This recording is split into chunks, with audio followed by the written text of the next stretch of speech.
Çox igidlər var oğlum, mənim üçün hamıdan pəhlivansan şir oğlum. Borçalı elindədən çox igidlər var oğlum, mənim üçün hamıdan pəhlivansan şir oğlum.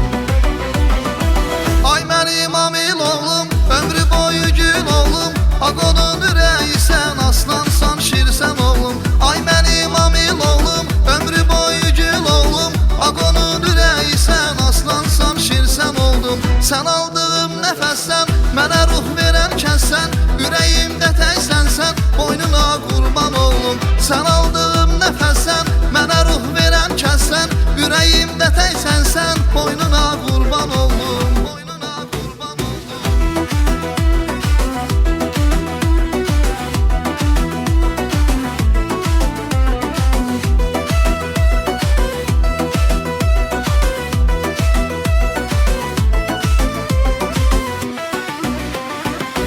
Aqo deyir ürəkdən, ətirlisən çiçəkdən, sən inan körpəlikdən, şirnərsən amil oğlum.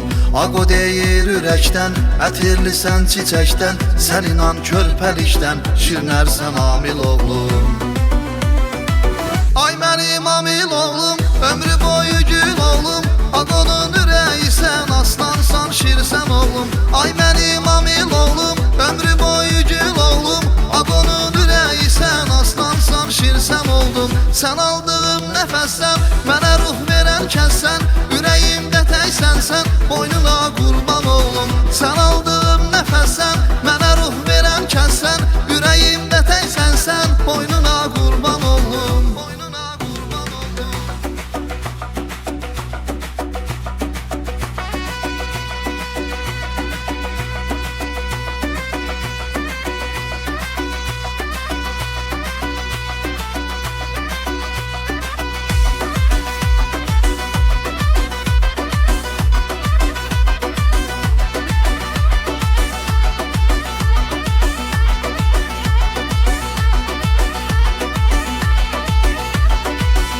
Mənim amil oğlum, ömrü boyu gül oğlum, Aqonun ürəyi sən, aslansan şirsən oğlum. Ay mənim amil oğlum, ömrü boyu gül oğlum, Aqonun ürəyi sən, aslansan şirsən oldum. Sən aldığım nəfəssən, mənə ruh